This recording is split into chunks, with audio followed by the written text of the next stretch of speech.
job descriptions and recruitment strategies, and how HR play a key role in that, and what are the cultural considerations in those particular processes. You can teach skills, but you can't teach attitude. If someone's got the right attitude and the right approach, you can teach them anything.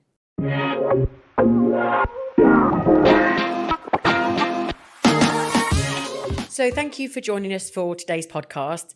Today we're going to talk about job descriptions and recruitment strategies, and how HR play a key role in that, and what are the cultural considerations in those particular processes.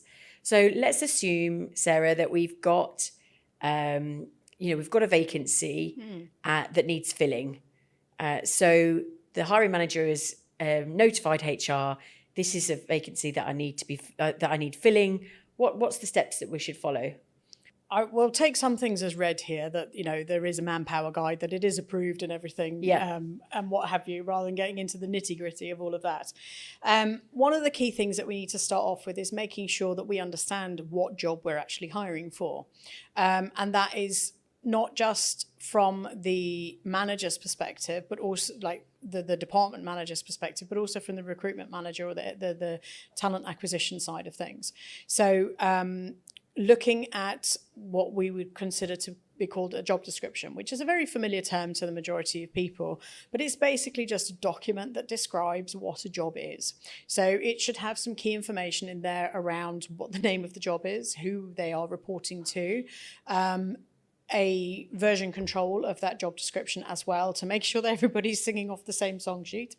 And also then some key areas of consideration. So are there any specific qualifications that need to be held in order for the person to do the job? And this could be really specific technical qualifications. For example, like, if you are hiring a brain surgeon, then you'd really want somebody who is a medical doctor. Or if you're looking for an electrician, you might someone who's got electrical qualifications, or a chef to have their 7061, 7062 chefing qualifications, for example.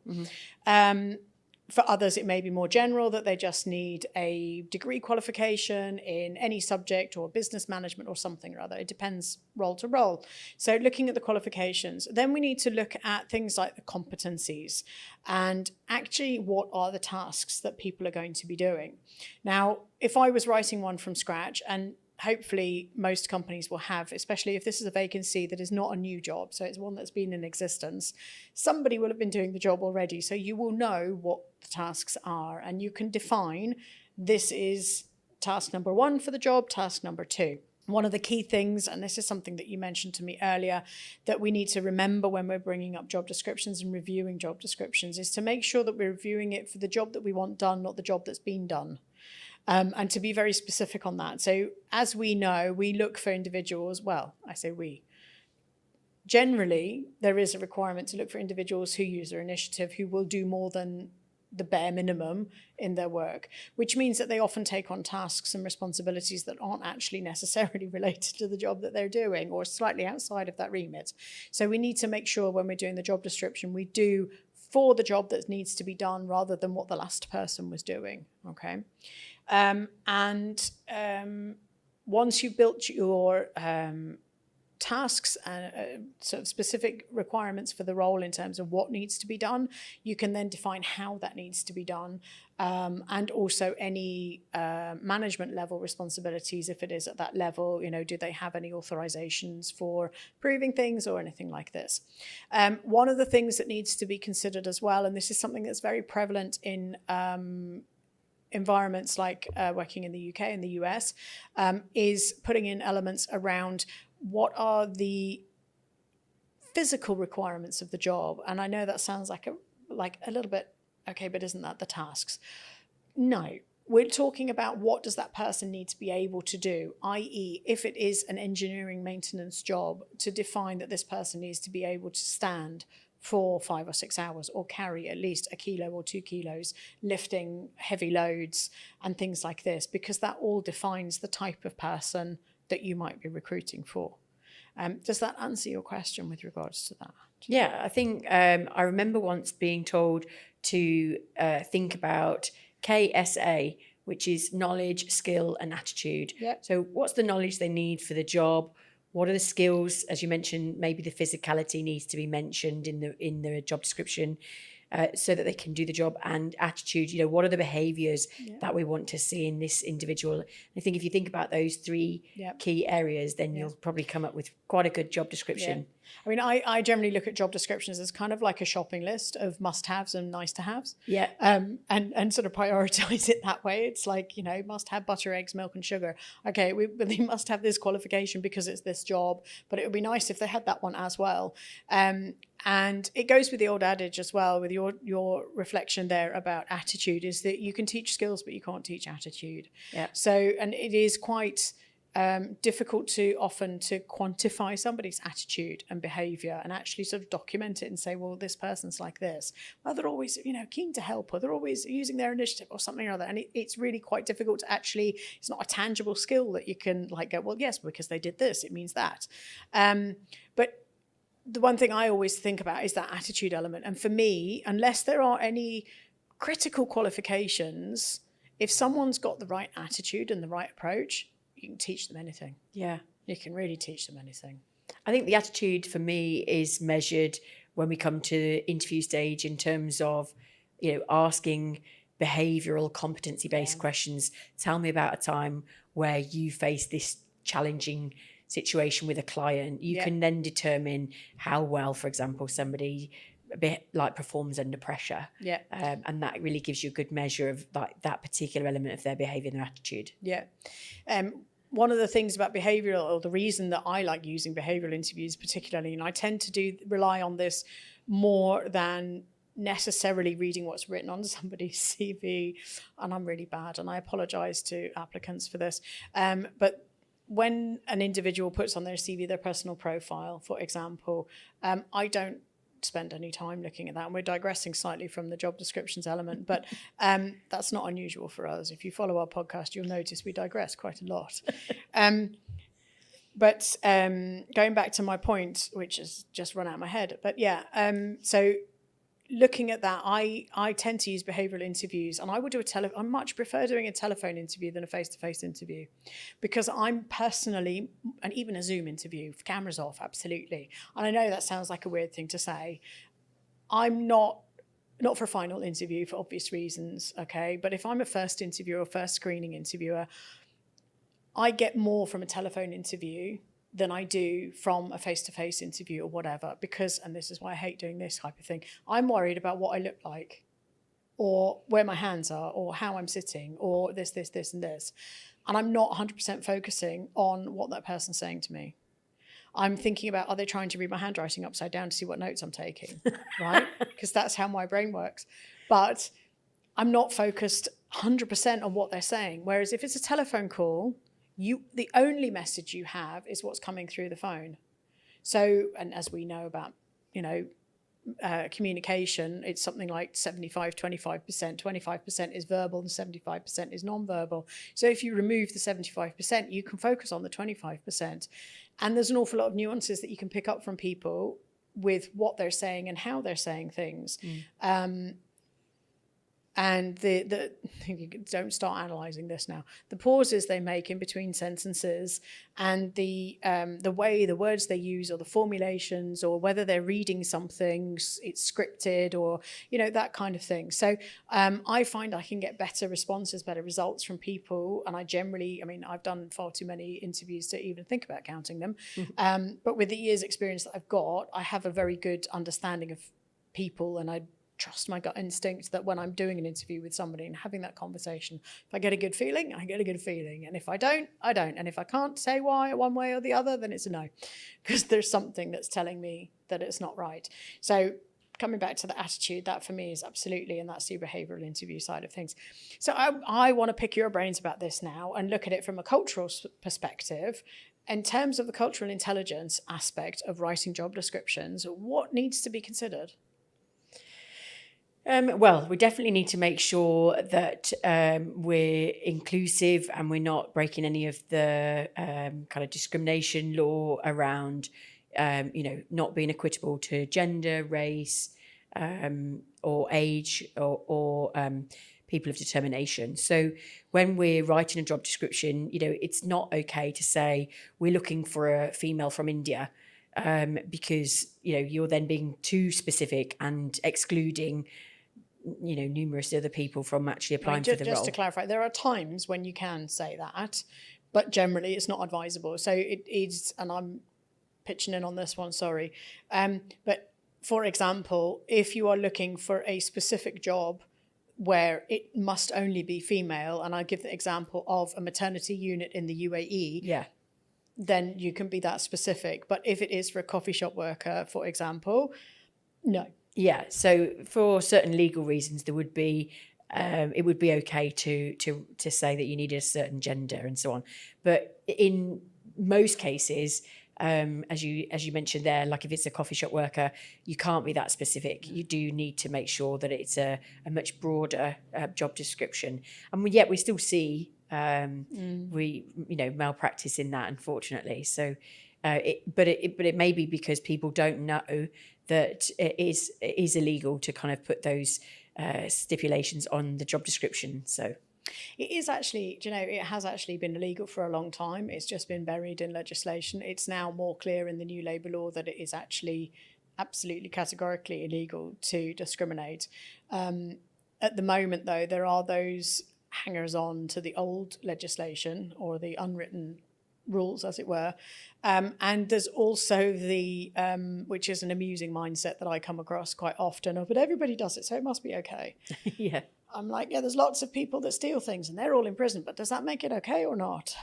So by volume does not equal correctness, unfortunately, or fortunately, whichever way you want to look at that. And it is something that irritates me, as you can tell, and I do stand up and tell people off when I see it and correct them, because until they, it's not for my benefit, it's for theirs. If you are putting out discriminative job vacancies and things, at some point it's going to come and catch up with you. People will make complaints, and as we know, the ministry are not short on making heavy fines. So we've now got to a point where we've done the job description, we've made sure it's within the law, and we've been very clear about what we're looking for in terms of knowledge, skills, attitude. Yep. So now we're getting to a stage where we've got people sending their CVs in to apply for the role. Sorry, there's one thing that I wanted to add on to job description, and it kind of touches on your element a little bit. I'm sorry, I'm treading on your toes. I don't mean to, lovely. It's around language. When we write job descriptions, we try and make, and I say we, it's the royal we for the HR community, we make them as professionally sounding as possible. Yeah. Okay. Which is often not helpful for the person that's reading it. Yeah, especially in this region when you've got people where English isn't the first language. Yeah. So the job description is likely to be English, written in English, in this region. Yeah. But most people are speaking English as their second language. And so, it just does everybody a favour if we just use really simplistic English where we're very explicit with what we're trying to say, stop making it very flowery. And then everybody can understand, what is expected of me. If I was to get this role, I know exactly what's expected.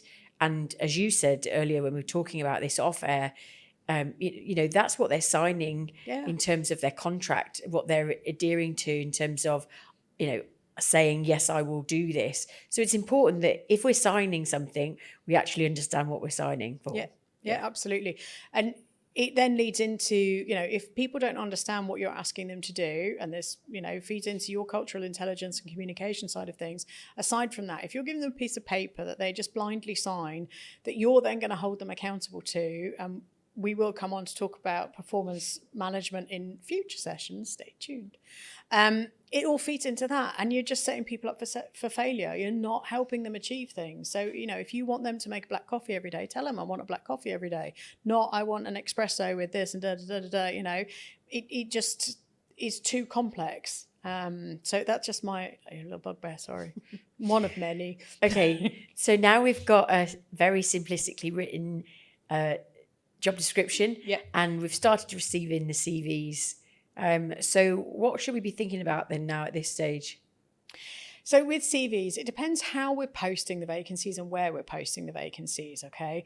And I say that because at the moment, there's a huge number of people in country looking for jobs. The marketplace for recruitment has changed drastically since COVID and the pandemic. From the huge number of people that are here who lost their jobs during the pandemic, some of whom are still fighting to find a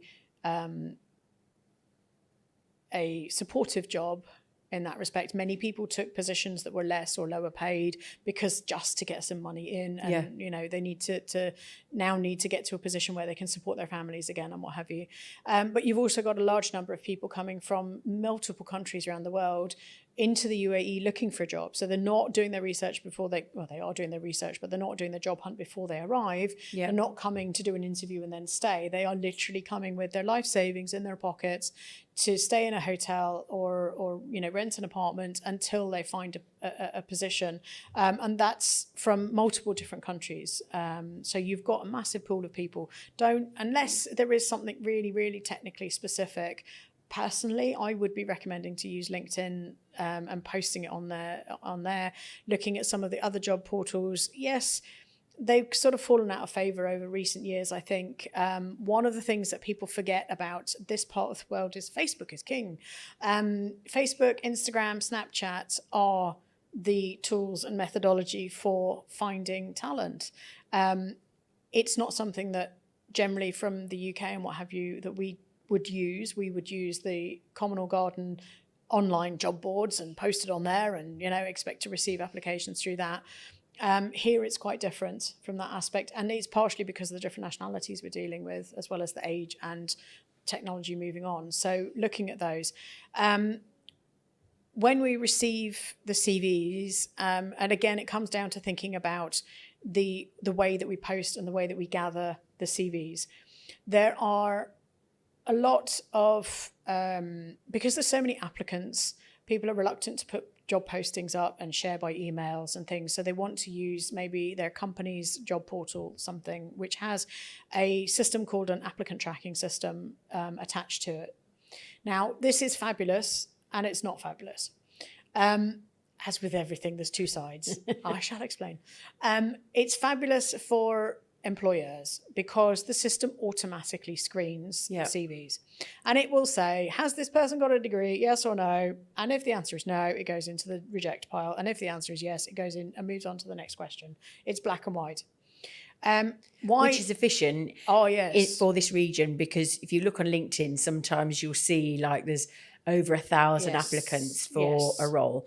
So if you're the recruitment manager or talent acquisition manager of that vacancy and you've received 1,000 CVs, having a database that sifts through those CVs for you, so you can whittle it down to say 10 or 20, that's fantastic, right? Yeah, it is fantastic, but sorry. The but comes because the applicant tracking systems aren't as all singing or dancing as we think they might be. So it will search on words from your job description. So if you put, and I use this as an example, must have previous supervisory experience, it will look for the word supervisory, for an example, in the CV. If the person says, I was a supervisor, I have supervised, or or if they say team leader, it doesn't match. Yeah. So it's going to get bounced. But that means that you're potentially missing out on a great candidate. Yeah. Okay. The other thing as well is because everybody wants their CV to stand out. So how does everybody make their CV stand out? Oh, they put pretty pictures on it. And I say pretty pictures. And, you know, there are some fabulously presented CVs out there. There are some really, really brilliant ones. And it hurts me every time I see them because I just know that 9 times out of 10, the ATS system's going to bounce it because they can't read it. If it's got photos on it, if it's got logos on it, if it's got text boxes on it, it's not going to get read. If it's got any kind of pictorial element, even in a PDF or a Word document, it is not going to get read. So for any applicants listening, have 2 versions. One is a Word document, plain and simple, and that's the one that gets applied through the company portals or through the job boards, and one is a PDF that you email to people. because and this is why it's not fabulous, because you miss out on the really great candidates. It's also not fabulous because not all of the recruitment companies or companies that do recruitment using these systems have the auto response set up. So people don't know if their application has been received or been bounced and been rejected.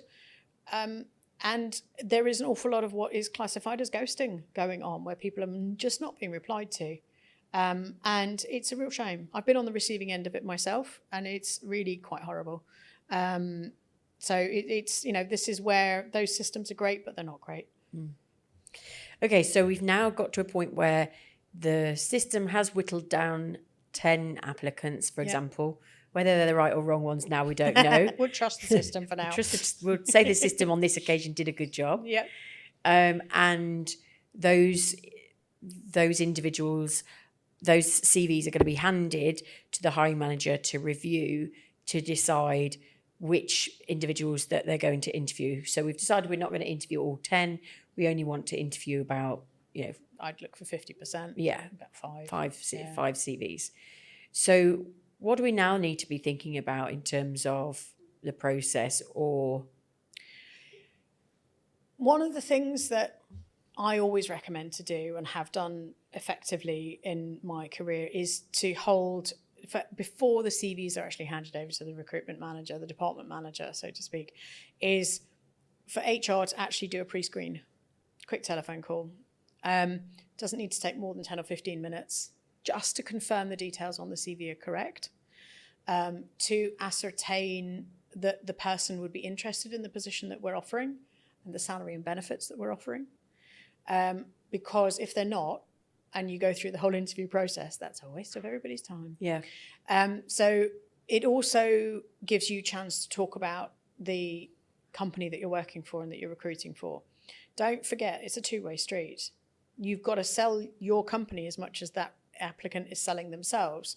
So that gives you an opportunity to create a really great first impression with that candidate and get them really interested and, you're almost going fishing. So getting them on the hook to say, yeah, let's come and work with this company. And I'm really excited because I sent my CV yesterday and they've already called me. It's fabulous. And then I'd pass the data that I get from that call plus the CV over to the department manager. Now, one of the things that I have noted over the course of my career is that there is the very cultural, behavioral aspects to how people screen CVs, right? And people have, if you ask them to their face, they'll never tell you, but they have subconscious biases.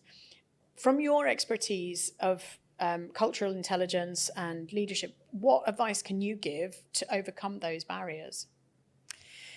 Yeah, so we all have unconscious biases, whether we like it or not. It's just the way our brain processes things. What that means is we have kind of like a horns and halo effect of, we look at a CV and we decide, oh, we like this person.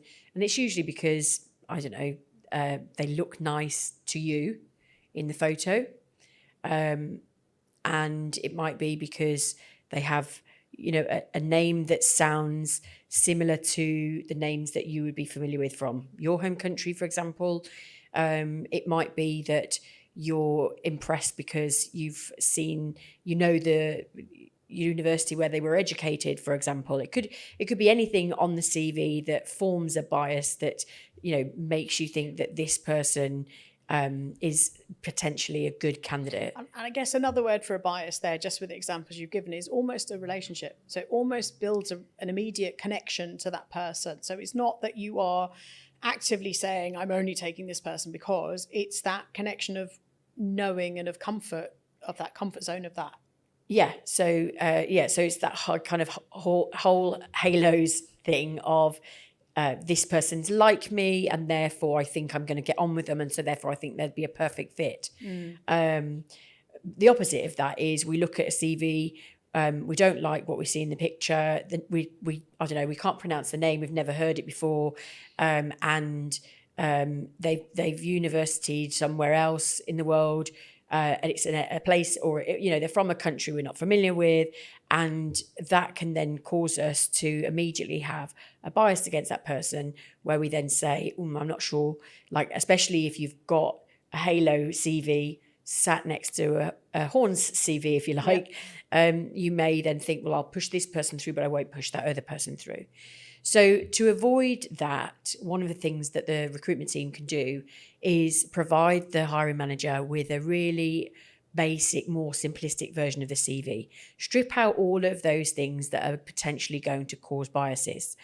The hiring manager doesn't need to know what the person looks like. They don't need to necessarily know what their name is. They don't even need to necessarily know where they were educated. What they do need to know is, do they have the qualification that's required for this role if it's on the must list? And they need to know, has the person had prior experience and maybe how much experience that they've had. I mean, but even that can be an interesting one, because if you say this person's had 20 years experience, that might suggest that they're somebody of an older age, which again can be an unconscious bias. We talked earlier about individuals may be biased against somebody that's in their 50s because they don't think they've got much of their career left.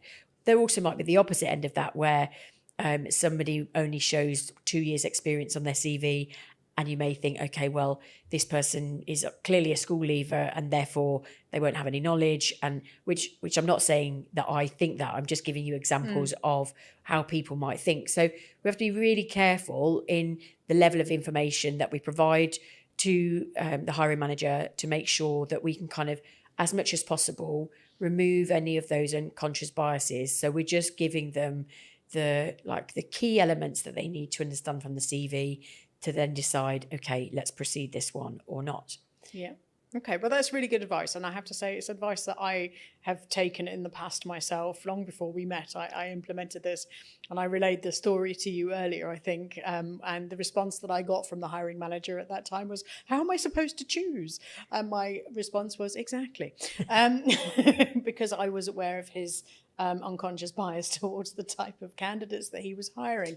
And unfortunately, in that instance, he wasn't hiring the good ones. Well, I've had that before as well, where people have said, oh, is she attractive?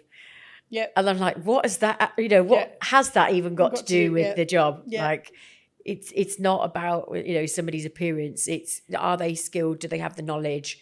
Do they have the right attitude, as we've said, that means that they can do the job? I mean, obviously, we are aware that there are roles in certain companies where appearance does matter. I mean, obviously, if we're hiring for a fashion model, for example, there are norms that need to be adhered to. And I say a norm, but again, that needs to be broken, but that's a personal opinion of that. But there are requirements. You look at your air stewardessing, you look at Emirates and Etihad, for example, and the requirements that they have for this is the type of people that we want to be air hostesses and what have you. It's because, first of all, there's physical limitations in the cabin, which totally respect that. There's a variety of other reasons that they want that. And because they are the face of the business, so they want people to be presentable and look nice and be, appealing. Yeah. But one of the things that you notice from that is that, and even if you go farther afield to some of the American airline companies, Alaskan Airways, for example, which is one that I've traveled on a few times, a couple of times, they have older air stewardesses. Since the legislation about age discrimination came out in the US, and their argument is, well, people go to a restaurant, but not everybody likes the same thing on the menu. So we need to provide that variety for what people like to be dealt with and represented by, as well as, this shows the representation of our company, and this is what our customers are looking for. So they're looking for variety, they're looking for different things. I know one person might like this, one person might like something completely different, but they might not choose our business if we don't provide that option to them. Mm-hmm. So that for me is just a conscious thought about appearances in certain positions and certain industries. But coming back to the unconscious biases. I mean, we've spoken a little bit about the legislation around gender, nationality, and things like this, okay? And aside from just complying with the law, okay, which obviously we don't have with the exception of certain criteria, we don't have a lot of legislation saying you must have X number of females and Y number of this nationality or whatever here. what are the benefits of having, I mean, I'm asking you, but what are the benefits of having a diverse group of nationalities in your workforce? Why is it important to have all these different people? Why can't we have the same? Why can't we have the same? Okay, so having a mix of different nationalities means that you have a really broad perspective around the table, and so when you have a much more broader perspective, you end up having an increased level of creativity, an increased level of innovation within the workforce. But let's face it, the clients that you're going to be working with aren't all from the same culture necessarily. I mean, in some cases they might be, but in a region like the UAE, where there is so many different nationalities, you are going to have a broad mix of clientele, which means that having a broad mix of employees helps you to satisfy those individual customer needs.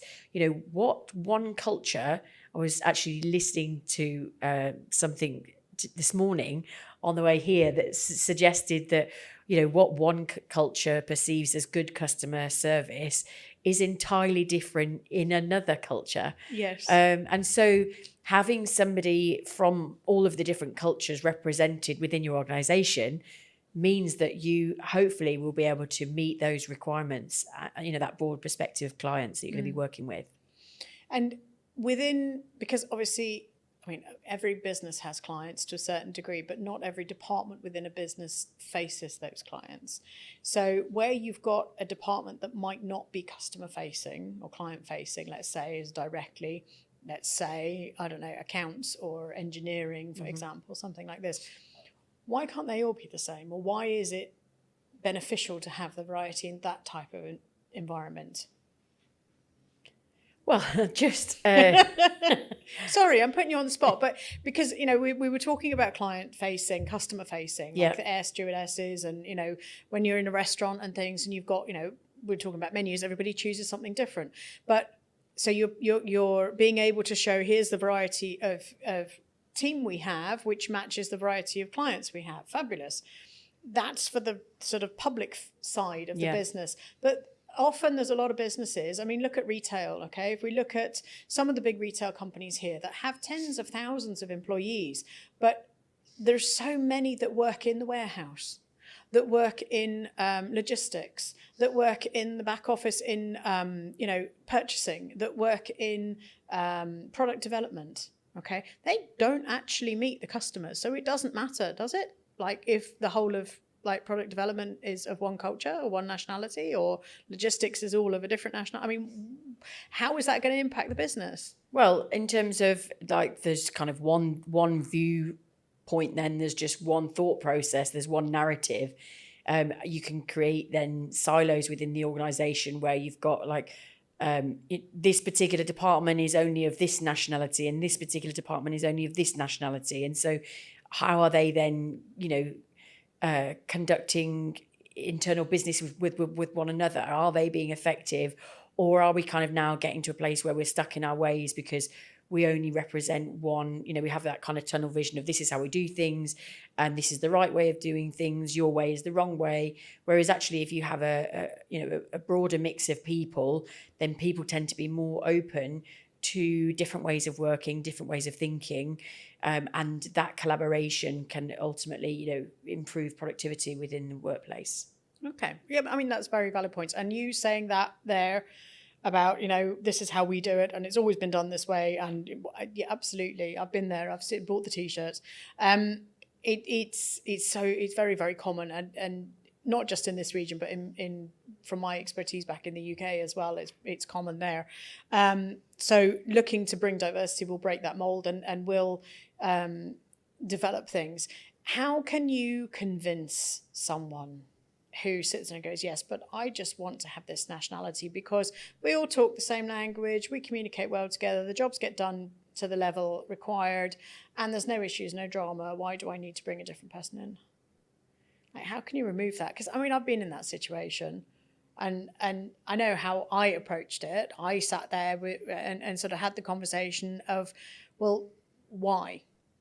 What is the challenge going to be of bringing in someone from X nationality into your team? This person has got all of these skills, which your team haven't got, and you need it, but still you're refusing to hire him. Why? Yeah, I think the best thing to do in that situation is when you're speaking to the hiring manager that's kind of saying no, I don't want to hire this person, I want to hire this particular national as an example, then you need to really get to the bottom of what is causing that view.